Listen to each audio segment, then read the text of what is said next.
Gold, trusted gold buyers. మీరు తాకట్టు పెట్టిన బంగారాన్ని విడిపించి ఈ రోజు ఉన్న మార్కెట్ ధరకు కొనబడను. మీరు కార్యకర్తలు వీళ్ళన్నిటి గురించి మాట్లాడుకున్నప్పుడు వెరీ రీసెంట్గా జగిత్యాల జీవన్ రెడ్డి గారు కన్నీళ్లు పెట్టుకున్నారు, వ్యతిరేకంగా పోరాడతానని చెప్పారు, అనుకున్నది సాధించారు, ఇవన్నీ అయ్యాయి. దాంట్లో పర్టికులర్గా కారణం ఏంటి అంటే బీఆర్ఎస్ నుంచి వచ్చినటువంటి ఎమ్మెల్యే సంజయ్.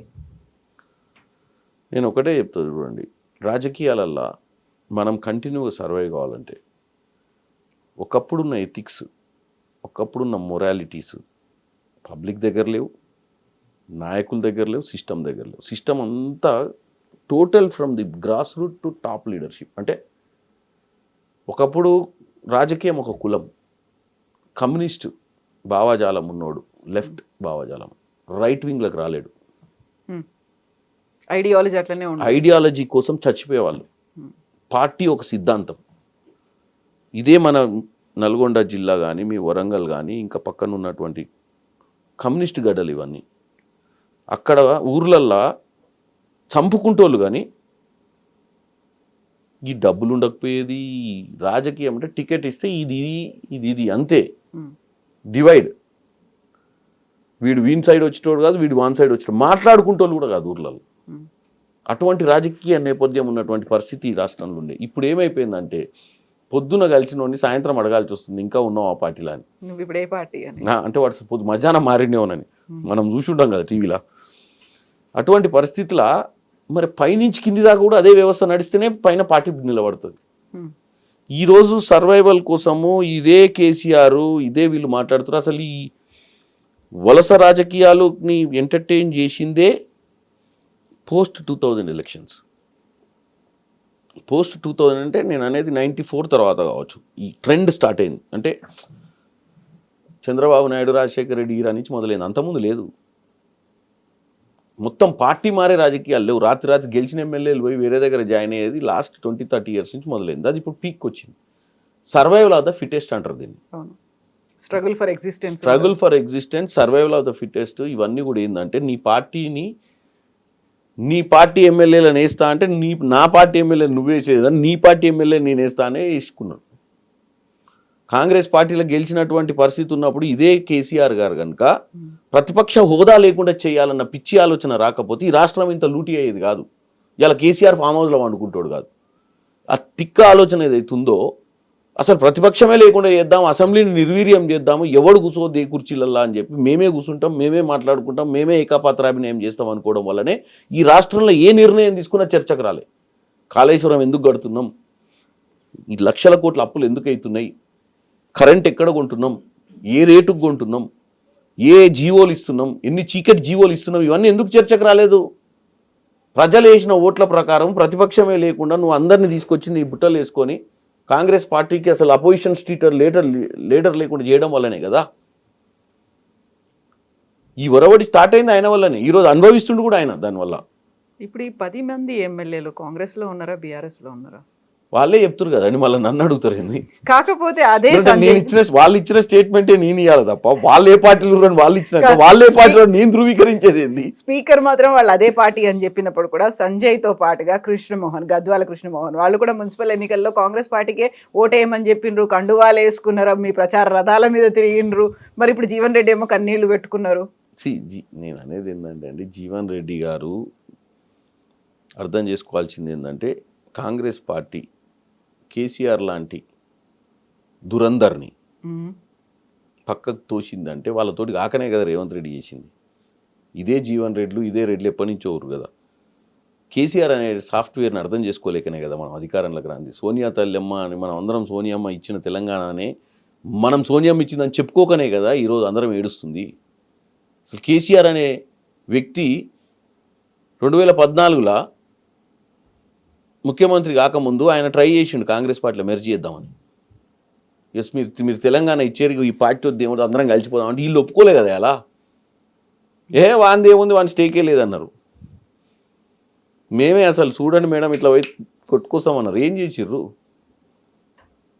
2014లో సోనియా గాంధీ గారు 13లో చర్చ నడిచేటప్పుడు పార్లమెంట్లో తెలంగాణ ఇస్తే ఏంది పరిస్థితి, మరి కేసీఆర్ అప్రోచ్ అవుతుండు, దిగ్విజయ్ సింగ్ వాళ్ళందరూ ఉండి మెర్జీ చేసుకుంటే అయిపోతుంది. ఇంక తెలంగాణలో ప్రత్యామ్నాయమే లేదు, తెలుగుదేశంకి అయితే లేదు భవిష్యత్తు. సింగిల్ ల్యాండెడ్గా మనం 50-50 చేసుకుందామా, 40-60 చేసుకుందామా, 70-30 చేసుకుందామా? గాయనకి ఇచ్చేది మేడం, మనం ఇస్తున్నాం తెలంగాణ, మీరు చూడండి అని చెప్పి అప్పుడున్న నాయకులందరూ ప్రగడబాలు వాళ్ళకి. కానీ ఏమైంది, తెలంగాణ ప్రజలు నమ్మలేదు, కేసీఆర్ని నమ్మిరు.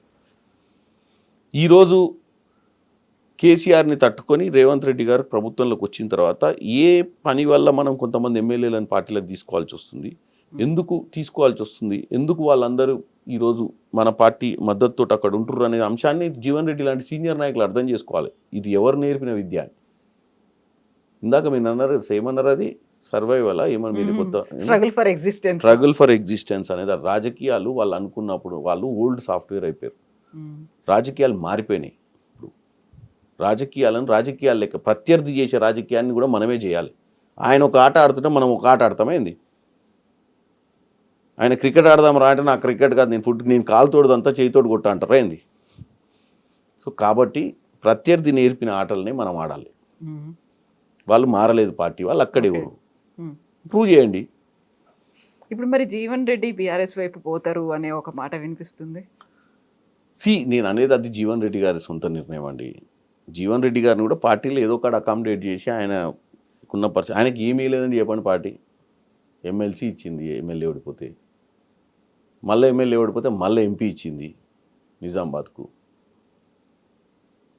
ఎంతమందికి వచ్చింది అటువంటి అవకాశాలు కాంగ్రెస్ పార్టీలో చెప్పండి. అసలు నేను యంగ్స్టర్స్కి ఎంతమందికి ఇచ్చారు ఈ మధ్యకాలంలో కొత్త అవకాశాలు?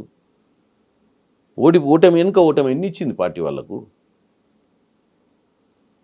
ఏదో ఒక రోజు రిటైర్ కావాల్సిందే కదండి, ఏదో ఒక రోజు అర్థం చేసుకోవాలి. కావాలంటే సముచిత స్థానం పార్టీ కల్పించాలని కోరుకోవడం తప్పులేదు, కానీ రోజు పోయి మనం డ్యామేజ్ చేసుకుంటే ఎవరికి డ్యామేజ్ అవుతుంది? ఎండ్ ఆఫ్ ద డే పార్టీకే కదా. వాళ్ళ లాంటి స్థాయి నాయకులకు కూడా చెప్పాల్సిన పరిస్థితి ఏర్పడుతుందా? అవతలోడు ఎంటర్టైన్మెంట్ చేసుకుంటారు, ఆయనను అర్థం చేసుకోవట్లేరు. మీడియాకు ఒక మసాలా అంతే. అది వాస్తవంగా ఆయన వచ్చి సోనియా గాంధీ గారితో కూర్చోవచ్చు, పెద్ద మనిషి, నా దగ్గర ఆయన తీసుకొచ్చి జాయిన్ చేసిర్రు. మరి నాకు కూడా ఏదో ప్రోటోకాల్ ఇస్తే నేను కూడా నా కార్యకర్తల్ని కాపాడుకుంటా అని మాట్లాడుకున్నా తప్పు పడతలేదు. నేను రోజు మనం బస్తీ మీద అవ్వాలని గల్లీలో వేసే వేషాలన్నీ కూడా రోజు సోషల్ మీడియాలో ప్రచారం చేసుకుంటా మనోడు ఏడుస్తున్నాం అది చూసి, ఎందుకు ఈ పరిస్థితి వస్తుంది పార్టీలను. బయటోడు ఎంజాయ్ చేస్తుండే, అది అర్థం చేసుకోవాలి ఆయన. ఇప్పుడు మీరు కూడా అడిగిన ప్రశ్న ఏంది, మరి జీవన్ రెడ్డి గారు అట్లా అంటుండని అడగాల్సిన పరిస్థితికి వచ్చింది కదా. ఎవరు 4 గోడల రేవంత్ రెడ్డి గారు ఏదో చెప్పిండు, చెవులో చెప్పాలి, మంచి పబ్లిక్లో చెప్పాలి. చెడేమో మంచి అందరి మధ్య మంచి వచ్చి నువ్వు మస్తు చేస్తున్నావు అన్న పాలిటిక్స్ సూపర్ అన్న, నువ్వు బ్రహ్మాండమైన నాయకుడు అన్న చెవులో చెప్తున్నారు, బయట ఏం లేదు అవి పాటలు అంటారు. అవుట్ ఆఫ్ ద వెళ్ళిపోయి మీకు హెల్ప్ చేసింది ఒకటి, ఫస్ట్ మిమ్మల్ని నమ్మింది, మీకు టికెట్ ఇచ్చేలా చేసింది మీ వెరీ క్లోజ్ ఫ్రెండ్. ఆ బాండ్ అనేది ఉంది రేవంత్ రెడ్డి దగ్గర. ఆ తర్వాత కోమటిరెడ్డి రాజగోపాల్ రెడ్డి. ఇప్పుడు ఈ ఇద్దరే ఒకరి మీద ఒకరు మాట్లాడుకుంటున్నారు. కోమటిరెడ్డి రాజగోపాల్ రెడ్డి ఎందుకని అంత తీవ్ర స్థాయిలో మాట్లాడుతున్నారు? నేను మంత్రివర్గంలో కాదు, మంత్రిని అవుతా.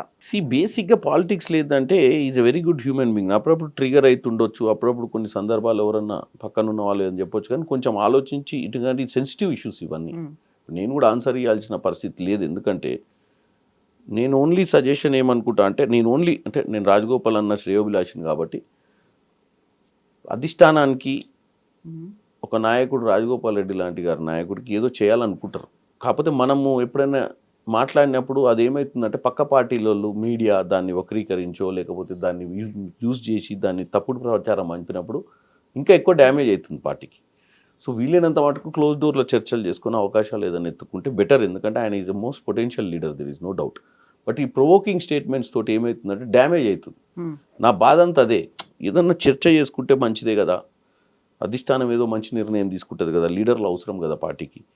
అంత మంచి పొటెన్షియల్ లీడరు ఆయన అప్పుడప్పుడు ట్రిగర్ అవుతుండు. ఆ ట్రిగర్ ఎందుకు అవుతుండో తెలుస్తలేదు, కూర్చొని చర్చ చేస్తే బాగుంటుంది అనేది మంచి సబ్జెక్ట్. అదే ఆ సబ్జెక్ట్ మంచిది, కాకపోతే ఇట్స్ వెరీ సెన్సిటివ్ నాకు. ఎస్పెషల్లీ ఈ ఇష్యూలా it's a big sensitive issue నాకు. ఎందుకని ఎవరితో కూర్చొని చర్చించుకోవాలి? ఇక్కడ కేంద్రంతోనా లేకుంటే రాష్ట్రంతోనా? ఆయన ముఖ్యమంత్రి గారితో మాట్లాడుకోవచ్చు ఓపెన్ స్టేట్మెంట్స్ ఇవ్వకుండా. ముఖ్యమంత్రి గారు కూడా కంఫర్ట్ ఉండాలి కదా క్యాబినెట్ నడపాలంటే. End of the day is a chief minister. To run A cabinet it should be healthy cabinet. ఈ ప్రొవోకింగ్ స్టేట్మెంట్స్ తోటి ఆయన కూడా ఆలోచిస్తాడు కదా, హెల్తీ అట్మాస్ఫియర్. ఎందుకంటే opposition is waiting for the opportunities. కుట్రలు కుతంత్రాలు బీజేపీ ట్రై చేస్తుంది ఒక సైడ్ నుంచి. ఇవన్నీ కూడా తెలుసు కదా రాజగోపాల్ రెడ్డి గారికి. అసలు నేను అసలైనటువంటి కాంగ్రెస్ వాదిని, నువ్వు బయట నుంచి వచ్చినావు, నువ్వు మధ్యలోకి వచ్చినావు, నువ్వు ఇలాంటివన్నీ కూడా అంత నాకు తెలిసి అవన్నీ ఆయన అనలేదు. నిన్ననైతే అది AI video. Okay, that is non sense. ఆయన ఎప్పుడు ఆ లాంగ్వేజ్ లో మాట్లాడలేదు. ఆయన ఏమన్నా కాకపోతే నేనే అసలైనటువంటి దట్ కాంగ్రెస్ ఈస్ వాడిని. రెగ్యులర్ గా I'm a leader tomorrow I may get an opportunity అని అంటుండు. కానీ నిన్న that is a video, that voice doesn't belongs to him. I also listen. Okay, non sense అది. బట్ ప్యాచప్ అదే అంటున్నా, మనకి ఏదైనా డిఫరెన్స్ ఉన్నప్పుడు మిగతా వాళ్ళు దాన్ని ఎట్లా వాడుకుంటారో చూడాల్సిన అవసరం ఉంటుంది అంటున్నా. మనం కొద్దిగా ఏదో బాధ ఉంటే కూడా ఎక్స్ప్రెస్ చేస్తే మిగతా వాళ్ళు దాన్ని డబుల్ టైం ఎక్స్పోజ్ చేస్తారు. But it's a sensitive matter. నాకైతే చాలా నాకు ఎస్పెషల్లీ ఇద్దరు అన్నలు, ఒక పెద్దన్న అసలు ముఖ్య అన్న, ఈ స్థాయికి రానికి ఏదైతే 75% స్టేక్ హోల్డర్ రేవంత్ రెడ్డి గారు, ఓ 10-15-20% స్టేక్ హోల్డర్ నాకు టికెట్ వచ్చినాక నా ఎమ్మడి నిలబడి గెలిపించాడు రాజగోపాల్ రెడ్డి. మిగతా మా ఎమ్మెల్యేస్ కూడా ఇంట్లో నేను ఈరోజు ఈ స్థాయికి రావడానికి మిగతా మల్రెడ్డి రంగారెడ్డి గారు కానీ, శామ్యుల్ కానీ, వీరేశం గారు కానీ, అనిల్ గారు కానీ, బీర్లాయలైనా వీళ్ళు ఒక స్టేక్. వీళ్ళందరూ నాకు ఈ స్థాయికి రావడానికి మెయిన్. బట్ నాకేందంటే 1-2-3 లేయర్స్లో ఉన్నారు వీళ్ళు. నాకేమనిపిస్తుంది, మా వాళ్ళంతా హ్యాపీగా ఉండాలనుకుంటా. ఈరోజు నేను శామ్యుల్ గారి గురించి కూడా ఏదన్నా అంటే, నేను మంచిగా ఉండాలి, చాలా రోజులు చేయాలి, మనకు 70,000 మెజార్టీ నాకు, ఆయనకు 50,000 మెజార్టీ ఇచ్చినాం, మంచి కార్యకర్తలను ప్రేమించి కార్యకర్తలతో మంచిగా ఉండి మనకి ఏం అవసరము జీవితంలో కార్యకర్తలతో సత్సంబంధాలు ఏర్పాటు చేయాలని చెప్తుంటారు నేను. రాజగోపాల్ అన్న కూడా అధిష్టానం అందరూ పరిచయం ఆయనకు. ఢిల్లీలో రాహుల్ గాంధీ తెలుసు, సోనియా గాంధీ తెలుసు, అందరు గుర్తుపడతారు ఆయన. చర్చలు చేసుకోవాలి, కొద్దిగా లేట్ అవుతుంది. కుటుంబంలో 1-2 ఉన్నారు కాబట్టి, పెద్ద మనిషి ఆయన ఇంతకుముందు ఆల్రెడీ మినిస్టర్గా ఉన్నాడు వెంకటరెడ్డి గారు. ఆపర్చునిటీస్ ఏందో తెలియదు మనకు. We have to wait. ఈరోజు నేను ఎంపీ అయినా, మధ్యాహ్నం పార్టీలకు వెళ్ళి సస్పెండ్ అయినా, నేను 2009లోనే టికెట్ అడిగిన భువనగిరి పార్లమెంటు. అప్పుడు రాజగోపాల్ రెడ్డి గారు అప్పుడే ఎంటర్ పాలిటిక్స్లకు. ఆపర్చునిటీస్ రావండి. వి ఏం sometimes it comes at the door step, sometimes it never comes even if you try for life long. ఈరోజు యూత్ కూడా అర్థం కావాలి. వచ్చినాము, మేము 10 ఏళ్ళు పని చేసినాము, మాకెందుకు అవకాశాలు వస్తాయి? రావు. అదృష్టం ఇల్లు దట్టాల్సిందే. నీ హార్డ్ వర్క్ ఉన్నప్పుడు. అదృష్టం అంటే మళ్ళీ నువ్వు ఇంటికాడ వండుకొని బయటికే పోకుండా ఇంటికి వచ్చి తలుపు కొడతారు, ఎప్పుడు రాదు అది ఇంటికి. మనం రోడ్డు మీద తిరుగుతుంటే అది అదృష్టం అనేది ఇట్లా పోతుంటే మనకు తాకుతుంది, మనం ముందుకు పోతుంటే. మనం చెట్టు కింద కూర్చుంటే అది అట్లనే పోతుంటుంది మన ముందు నుంచి, మన దగ్గరకు రాదు అది. మనం ప్రయత్నం చేయకపోతే మనం నడుస్తుంటే అది వచ్చి ఎదురు తాకుతుంది, మనకి ఇంత ఎక్కువ తాకితే మనం ఎక్కువ బాగుపడతాం. కానీ అది ఆ రోడ్డు మీదే పోద్ది, ఇళ్ళకి రాదు, చెట్టు కిందికి రాదు. అది అదృష్టం. ఆ రోడ్డు మీద వేయటానికే వస్తుంది అదృష్టం. ఎగ్జాక్ట్లీ. ఇప్పుడు కోమటిరెడ్డి బ్రదర్స్ ఇద్దరు వార్తల్లో ఎందుకని నిలుస్తున్నారు? వాళ్ళిద్దరూ మీకు చాలా కావాల్సిన వాళ్ళే. వార్తలలో నిలవడానికి కారణం ఏంటంటే ఫోకస్ ఆఫ్ సబ్జెక్ట్ కూడా వాళ్ళ మీదే పెట్టిరు. ఎందుకంటే వాళ్ళు పొటెన్షియల్ లీడర్స్ ఉండే. సో వాళ్ళని ఎప్పుడన్నా గిట్లనే ప్రొవోక్ చేస్తే, రేవంత్ రెడ్డి అనే వ్యక్తి కొత్తగా కాంగ్రెస్లోకి వచ్చిండు, ముఖ్యమంత్రి అయ్యిండు, మీరు అంతకంటే పెద్ద లీడర్లు అని చెప్పి ఎవరో ప్రొవోక్ చేయడం, అసలు మీ స్థాయి ఏంది వాళ్ళ స్థాయి ఏందని ఇట్లాంటి మాటలు కూడా అని చెప్పి ప్రొవోక్ చేసినప్పుడు ఎప్పుడన్నా బ్లాస్ట్ అవుతుంటారు. కాకపోతే వెంకన్న ఏం లేదు, వెంకన్న సాఫ్ట్. ఇప్పుడు బట్ ఈ ఇద్దరు మాట్లాడుతోంది అంతా సీఎం రేవంత్ రెడ్డి మీదే, లేకుంటే ఇంటర్నల్ గా వెంకరెడ్డి గారు ఏం మాట్లాడతలేదు. సో ఆ ఇష్యూ వచ్చిన తర్వాత కావాలనే నా పేరు బయటకు తీసుకొచ్చేలా చేసింది. ఆ ఇష్యూ ఆల్రెడీ దానికి ఆ పర్టికులర్ ఇష్యూలో ఏంటంటే నేను కూడా చెప్పిన, ఎందుకంటే మీడియా కూడా దీన్ని అంటే మనం చాలా సెన్సిటివ్ ఇష్యూ అది. చాలా కష్టపడి చదువుకున్నటువంటి స్థాయికి వచ్చినటువంటి మహిళా అధికారులు కూడా వాళ్ళు పొలిటికల్గా టార్గెట్ చేయండి, చామల కిరణ్ రెడ్డిని చేయండి, ఫరక్ పడదు. మేము థిక్ స్కిన్ ఉంటాం, మా కుటుంబాలు కూడా ఏం పట్టించుకోవు ఎక్కువ. ఎందుకంటే ఈ రోజు రాజకీయాలు చేసినప్పుడు ఈయన ప్రత్యర్థులు ఉంటారు కాబట్టి కొడతారు. నిజం అయితే ఎవరు ఒప్పుకోరు, కానీ ఊహాగానాలు వస్తుంటాయని ఒళ్ళు దగ్గర పెట్టుకొని పనిచేయాలి రాజకీయ నాయకులు. ఫస్ట్ ఊహాగానాలు వస్తే తప్పు లేదు, నిజంగానే తప్పు చేస్తే మాత్రం డెఫినెట్గా we have to pay the price. ఊహాగానాలు వచ్చినప్పుడు మాకు ఫరక్ పడదు, ఎందుకంటే మా ఫ్యామిలీస్ థిక్ స్కిన్ అయి ఉంటాయి. ఆల్రెడీ 10-15 ఏళ్ళు చూసి ఉంటారు, వాడు తిడుతుంటాడు, వీడు తిడుతుంటాడు. కానీ మహిళా అధికారులు వాళ్ళ ఫ్యామిలీస్ చాలా సెన్సిటివ్ ఉంటాయి, ఎందుకంటే వాళ్ళు చదువుకొని వచ్చిన వాళ్ళు, వాళ్ళకి ఏం తెలియదు. సో అధికారులు అన్నాక ఏమవుతుంది, ఇప్పుడు ఒక మహిళా అధికారి ఉందంటే ఒక ఎంపీగా నేను పోయినప్పుడు డెఫినెట్గా నాకు టైం ఇచ్చి లోపల కూర్చోబెట్టుకొని మాట్లాడతారు. రోడ్డు మీద పెట్టి మాట్లాడరు, నన్ను 10 మంది ముందు మాట్లాడరు. సో బయట ఉన్నోడు ఏదన్నా గాసిప్ చేసిండు అనుకోండి, కిరణ్ కుమార్ రెడ్డి వచ్చిండు, మనం అందరం ఉన్నా లోపల తీసుకొని మాట్లాడుతుంది, వాట్ ఈస్ దట్? ఇట్లాంటి సెన్సిటివ్ ఇష్యూస్ని బయట ఉన్నోడు ఎవడో గాసిప్ క్రియేట్ చేసి దాని మీద చర్చ చేస్తే దాన్ని ఎంటర్టైన్ చేయడానికి మనం తయారు చేసుకుంటే ఉమ్. ఆ మహిళా అధికారికి పిల్లలు ఉంటారు, ఫ్యామిలీ ఉంటుంది, కుటుంబం ఉంటుంది. ఎంత సెన్సిటివ్ అండి, వాళ్ళంతా కష్టపడి సివిల్స్ క్రాక్ చేసి ఆ స్థాయి అధికారులు అవుతుంటే ఇంకా వాళ్ళు పనిచేయడం ఇంకా రాను రాను ఏమైపోతుందంటే ఇంత చిల్లర వ్యవహారం చేస్తే ఎవరైనా ఇంకా అధికారులకు పనిచేయాలని ఇంట్రెస్ట్ కానీ, అందుకే కదా ఐఏఎస్ ఆఫీసర్స్ అందరూ ఏకమైపోయారు. This has to happen with somebody, it can happen to them also tomorrow. True. So అది సెన్సిటివ్ ఇష్యూ. దీంట్లో రాజకీయాలు పక్కన పెట్టాలి. రాజకీయ నాయకులకు ఎంతో డిఫరెన్స్ ఆఫ్ ఒపీనియన్స్ ఉంటాయి, ఏదైనా ఉంటాయి కానీ, but it's a very unfortunate thing happened in this state. ఆ particular episode is a very మళ్ళీ పునరావృతం కావద్దని కోరుకుంటున్నాను అటువంటి సందర్భాలు. ఉమ్.